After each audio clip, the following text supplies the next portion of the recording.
Team 9 की बैठक में सीरो सर्वे कराने का फैसला किया है। सीएम योगी ने यूपी के सभी जिलों में 4 जून से सीरो सर्वे कराने का फैसला किया है। सीरो सर्वे से ये पता लगेगा कि कितने लोगों में कोरोना से लड़ने की एंटीबॉडी डेवलप हुई है। ये बड़ी खबर हम आपको बता रहे हैं। कल सीएम योगी ने टीम 9 के साथ बैठक की और उस बैठक में तय किया गया कि अब सीरो सर्वे करवाया जाएगा ताकि पता लग पाए कि कितने लोगों में कोविड से ठीक होने के बाद एंटीबॉडी डेवलप हो पाई है। 4 जून से ये सर्वे शुरू हो जाएगा।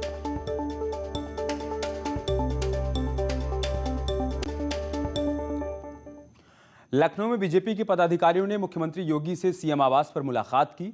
इस बैठक में बीएल संतोष, राधा मोहन सिंह, स्वतंत्र देव सिंह और सुनील बंसल भी शामिल हुए। इसके साथ ही दोनों डिप्टी सीएम ने भी मीटिंग में हिस्सा लिया। दरअसल इस बैठक को मिशन 2022 चुनाव को लेकर अहम माना जा रहा है, जिसको लेकर सरकार और संगठन के बीच चर्चा हुई ताकि सरकार की नीतियों के साथ जमीन पर उतरा जा सके और लोगों के बीच सरकार को लेकर जागरूकता बढ़ाई जा सके। बताया जा रहा है कि इन बैठकों के बाद एक रिपोर्ट तैयार की जाएगी, जिसको दिल्ली आला कमान को सौंपा जाएगा।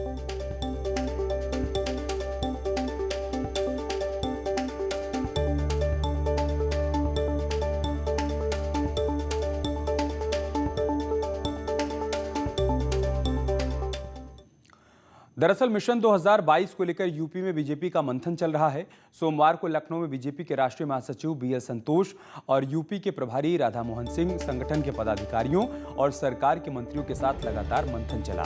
सरकार और संगठन में तालमेल बनाने के लिए बीजेपी के दिग्गज नेता क्षेत्रीय अध्यक्षों के साथ बैठक कर रहे हैं और साथ ही कोरोना काल में बीजेपी के हेल्प डेस्क की भी समीक्षा की गई। बीजेपी के इस मंथन का मकसद सरकार के काम को जन जन तक पहुंचाना है।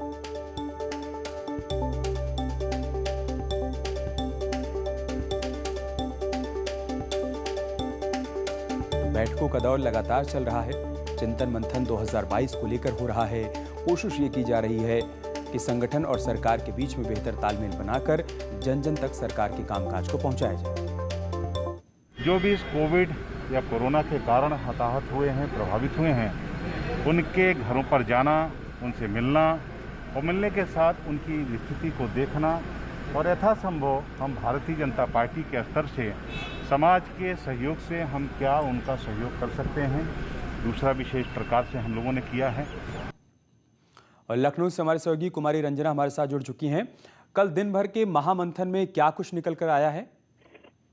देखिए, ये बैठक जो है काफी महत्वपूर्ण है और कल की जो बैठक रही उसमें एक तरह से जो अपने उनके जनप्रतिनिधि हैं बीजेपी के, वो किस तरह से अपने क्षेत्र में बेहतर काम कर पाए, इसके लिए एक रोड मैप तैयार किया गया।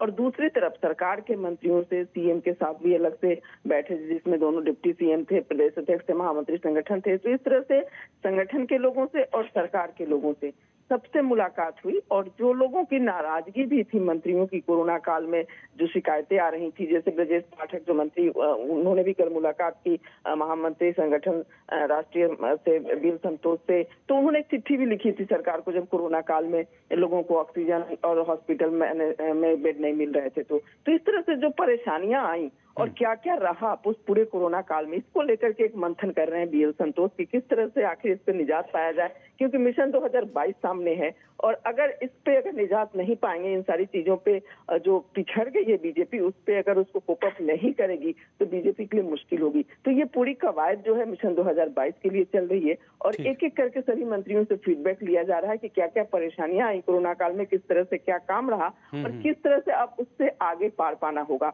तो इस तरह से ये बैठक आज भी जारी रहेगी और कल की ये बैठक और आज की बैठक दोनों दिन का अगर हम मिलाएं, निकालें, जो बैठक हो चुकी है और जो होने वाली है, तो आज भी जो बैठक होगी उन्हें दोनों डिप्टी सीएम से मिलने वाले हैं, बीएल संतोष और भी मंत्रियों से मिलेंगे। तो एक फीडबैक एक तरह से लेंगे और पूरी फीडबैक के आधार पर एक रिपोर्ट तैयार करेंगे, जो कि अपने आला कमान को सौंपेंगे। बहुत शुक्रिया आपका हमारे साथ जुड़ने के लिए और तमाम जानकारी हम तक पहुंचाने के लिए। सोमवार को योगी कैबिनेट में एक और बड़ा फैसला लिया गया। सरकार ने पंचायत चुनाव के दौरान कोविड से हुई कर्मचारियों की मौत के बाद पीड़ित परिवारों की मदद का फैसला किया है। अब सरकार पीड़ित परिवारों को 30 लाख रुपए की आर्थिक मदद करेगी। इसके लिए चुनाव आयोग की गाइडलाइंस में बदलाव किया गया है। सरकार के मुताबिक चुनाव ड्यूटी से 30 दिन तक अगर किसी कर्मचारी की कोविड से मौत हुई है तो उन परिवारों को सरकार 30 लाख रुपए देगी। अनाथ बच्चों की मदद करेगी। साथ ही हर महीने 4,000 रुपए भी दिया जाएगा।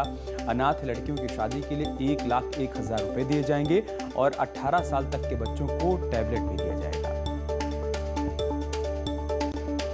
मृतक आश्रितों के लिए 30 लाख रुपए की मदद राशि उनको दी जाएगी और ये जो 3 दिन का समय था उसको 30 दिन कर दिया गया है। चाहे वो कोरोना से उनकी डेथ हुई हो या किसी अन्य बीमारी से हुई हो, उसके तहत भी वो आएंगे और जिनकी ड्यूटी 1 दिन से लेकर और 30 दिन के बीच में मृत्यु हुई है, उनको 30 लाख रुपए की सहायता राशि सरकार के द्वारा दी जाएगी।